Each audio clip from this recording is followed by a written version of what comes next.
ቆም ብላችሁ መስቶል እርዳታ በቲክታክ ኑ ተሰብስበን እንርዳ ኑ እንትን እናድርግ ምናምን ምናምን ኦኬ እሺ ማሪ እሺ እናትዬ እና ኑ ምናምን እንደዚህ እናድርግ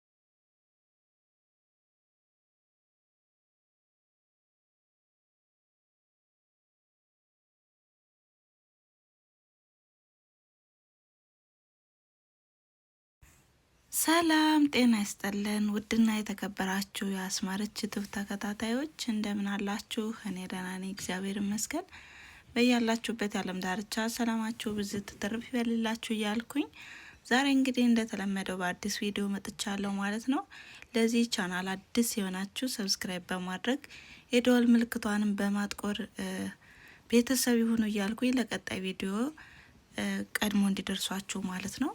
ታዲያ ዛሬስ እንግዲህ የመጣሁበት ቪዲዮ ማለት ነው አዶናይ ያው ለትግራይ ሕዝብ በትግራይ በረሃብ ለተጎዱ ወገኖቻችን በአንድ ቀን በ24 ሰዓት ባልሞላ ውስጥ ማለት ነው ወደ 11 ሚሊዮን ብር አሰባስቦ ነበርና በዚህ ነገር ብዙዎቹ ትክክል እንዳልሆነና ቅድሚያ የመንግስት አካልን ማናገር እንዳለባቸው ሀሳብ እየሰጡ ነውና ሀሳብ ከሰጡት አንዷ ሊያሾ ናት። ሊያሾ ምን አለች የሚለውን እስኪ እናዳምጣት። ይሄ አሁን እጃችሁን አጣሙና እጃችሁን በደረት አድርጋችሁ ወሬ ስሙ ሞራላችሁ ምን በሉ ነው ቤተሰብ አሁን ይሄ አሁን እርዳታ እየተሰበሰበ አይደለ? በደንብ ሰው የተባበረ አይደለ? የተረዳዳ አይደለ? እና አዶናይም እነ እንትናም እነ ጆን ዳንኤል ምናምን በደንብ እየተረዳዱ ነው። ግን አሁን ቆም ብላችሁ ማሰብ አለባችሁ። እንደዚህ እርዳታ የምትሰሩ ልጆች ማለት ነው፣ እርዳታ የምታሰባስቡ ሰዎች ቆም ብላችሁ ይሄ የልጅነት የችኩልነት ለነገሮች አትፋጠኑ፣ ብትረጋጉ ጥሩ ነው። አሁን ዝም ብዬ ሳስተውል ማለት ነው። ምክንያቱም ኃይል እንደዚህ ለምንድን ነው ሊያብልሽ የምትዩ ካላችሁኝ አገራችን ህግና መንግስት አላት። መጀመሪያ ደረጃ እንደዚህ አይነት ነገር ሲደረግ ማወቅ ያለበት ወይም ደግሞ ጥሪ ሊቀርብለት የሚገባው መንግስት ነው። ለመንግስት አካል ነው፣ ለመንግስት ነው ጥሪ የምታቀርቡት። ከዛም በኋላ ነው ወደ ህዝብም ወደ ድርጅትም ወደ ግለሰብም የሚሄደው። ስለዚህ አንዳንድ ነገሮች እያየው ነው፣ ጥሩ አይደለም፣ ጌታን ጥሩ አይደለም። ተረጋጉ፣ አስተውሉ፣ ቆም ብላችሁ ተመልከቱ። አንድ ሰው ወጥቶ የሆነ ሰው እናና አብረን እንሰራለን ስላለ ወይም ስለተናገረ አይደለም። ህጉንም ማወቅ አለባችሁ። የምሬን ነው። ህጉንም ማወቅ አለባችሁ። እናንተን የሚያስጠይቃችሁን ነገር አታድርጉ። ስለመጡ አይደለም፣ ስለተደረገ አይደለም፣ ስለገባ አይደለም።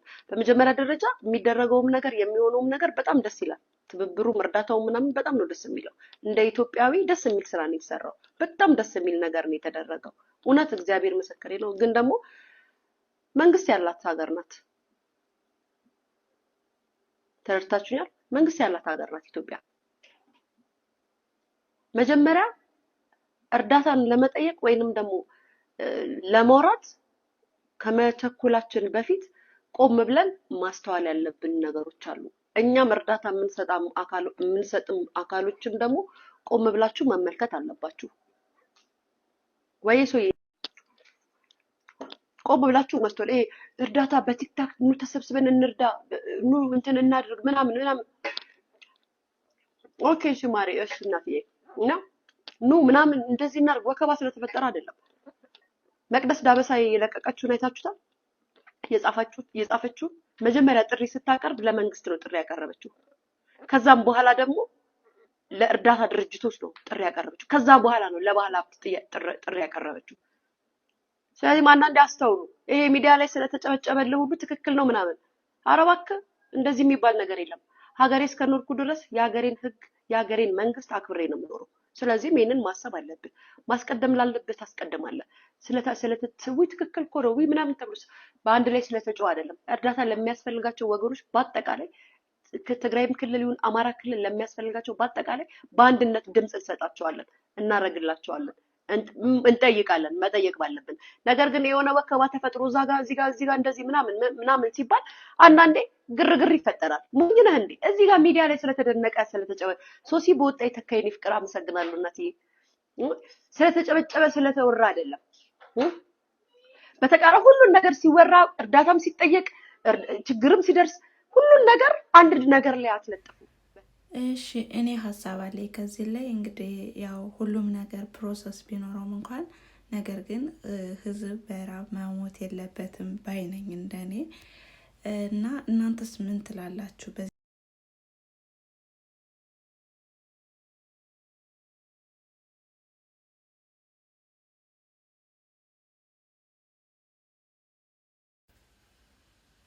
በሌላ በኩል እንግዲህ የሀገራችን ብር ዝቅ እንዳለና እንደደከመ እንዲሁም ዶላር እንደተወደደ የሚያሳይ ቪዲዮ ነው።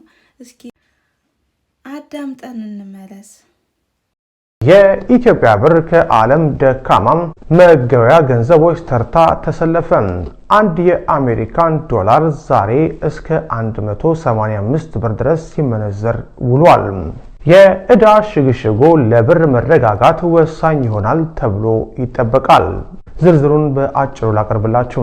የኢትዮጵያ ብር በተያዘው የአውሮፓውያን ዓመት 2025 ብቻ ከአሜሪካ ዶላር አንጻር ያለው ዋጋም በ15% ማሽቆልቆሉን ብሉምበርግ ዛሬ ዘግቧል።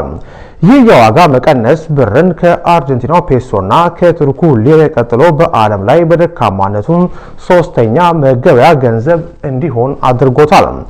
መንግስት ከወራት በፊት ተግባራዊ ያደረገው የማክሮ ኢኮኖሚ ማሻሻያና የውጭ ምንዛሪ ተመን በገበያ እንዲወሰን ማድረጉም በብር ዋጋ ላይ የታየ መውረድ ዋነኛ ምክንያት መሆኑ ይታወቃል። ይሁን እንጂ የገንዘቡ የወደፊት ዕጣ ፈንታ ከኢትዮጵያ የውጭ ዕዳ ሽግሽግ ሂደት ጋር በቀጥታ የተቆራኘ መሆኑን የብሉምበርግ ዘገባ አመልክቷል። ኢትዮጵያ የ3.5 ቢሊዮን ዶላር ብድር መልሶ ለማዋቀር ከአበዳሪዎች ኮሚቴ ጋር የመግቢያ ስምምነት ላይ መድረሷ ይታወሳል።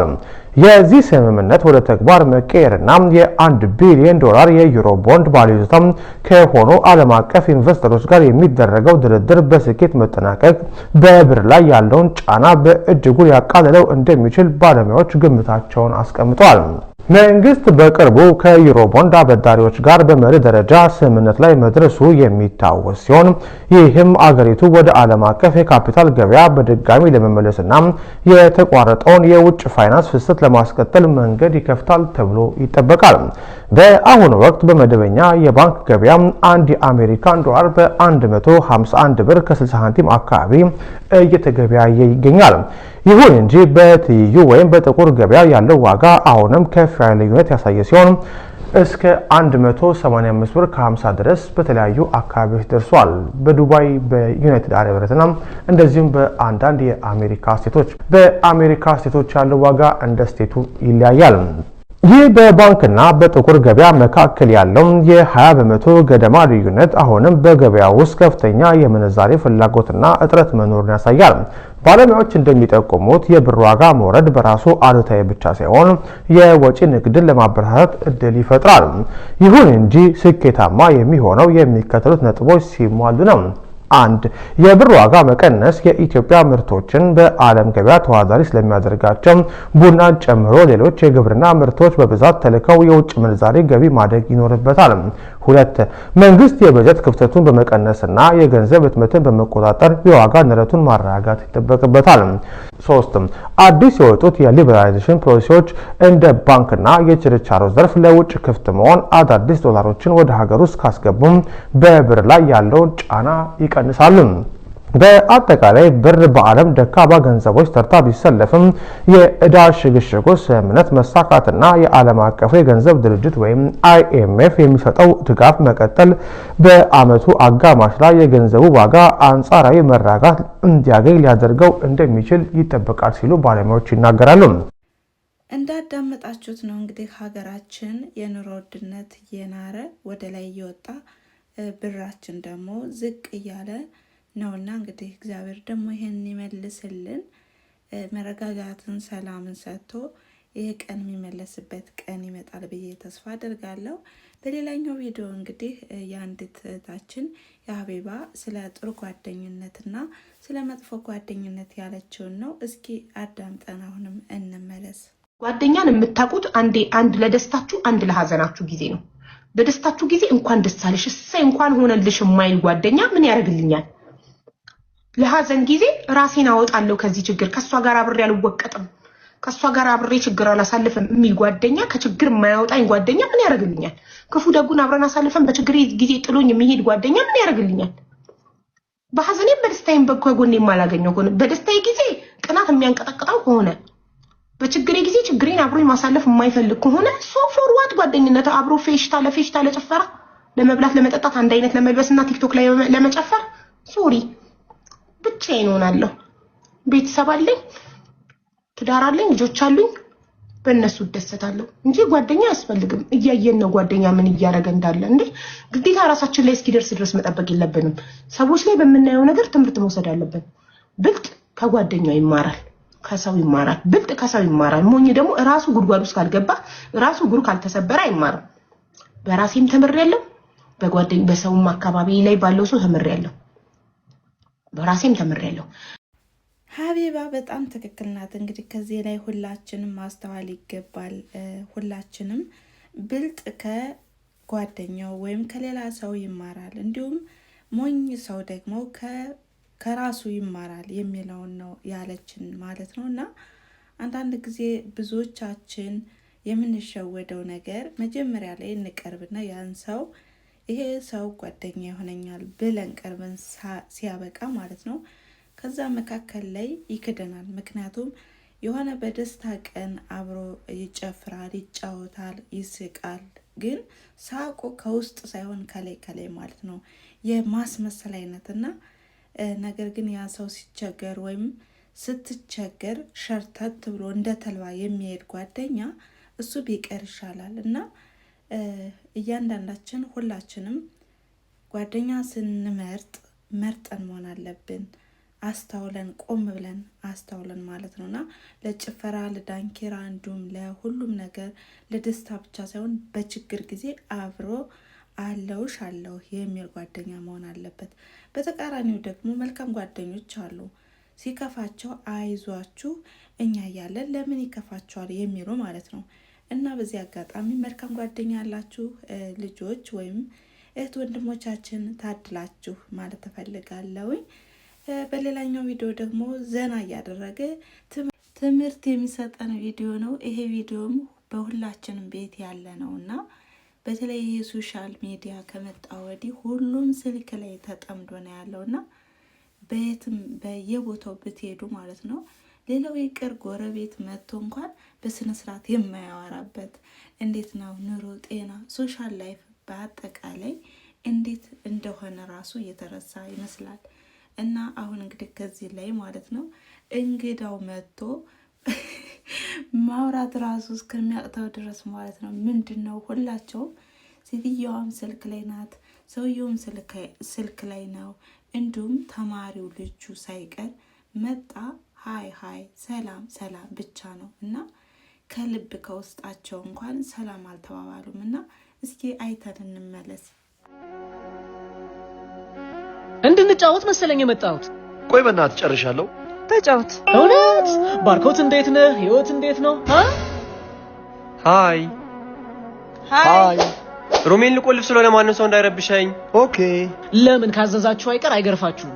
እኔ እኮ ልጃችሁ ሳይሆን ተከራያችሁ ነው የሚመስለኝ። አንድም ቀን እንደ ወላጅና ልጅ ስትጫወቱ አይቻችሁ አላውቅም። የዘንድሮ ልጅ እኮ ስልጡን፣ ጨዋታው በሙሉ ከቴክኖሎጂ ጋር ነው። ላንተ ስልጣኔ ማለት ልጅ ከወላጁ ጋር ጊዜ አለማሳለፉ ነው። አባቴ እኔን ሲያሳድገኝ ልጁን እንደ ድሮ ሰው የሚያሳድግ ያልሰለጠነ ያሉ ጓደኞቹ ይስቁበት ነበር። ምክንያቱም ገና በ10 ዓመቴ ነበር ስራ ቦታው አብሬው እንዱል ያደረገ ሙያ ሲያስተምረኝ ነበር።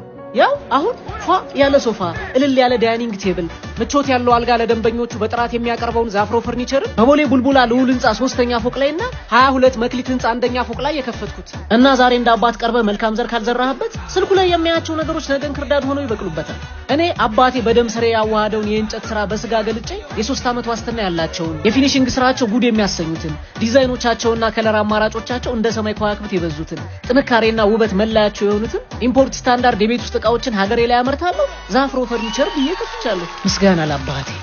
ቆይ እሺ ነው ምን ላድርግ? እንደ አባት ቀርበህ ህይወትን አስተምረዋ። አንተም እሷም ስልክ ላይ ከማፍጠጥ ሱሱጡ እንደዛ። ለዛሬ ያዘጋጀኋቸው ቪዲዮዎች እነዚህን ይመስሉ ነበረ። ስለተከታተላችሁኝ ከልብ አመሰግናለሁኝ። እንደተማራችሁበት ተስፋ አደርጋለሁ ማለት ነው። ለቀጣይ ቪዲዮ ሰብስክራይብ በማድረግ የደወል ምልክቷን በማጥቆር ቤተሰብ ይሁኑ እያልኩኝ አመሰግናለሁ። ቻው።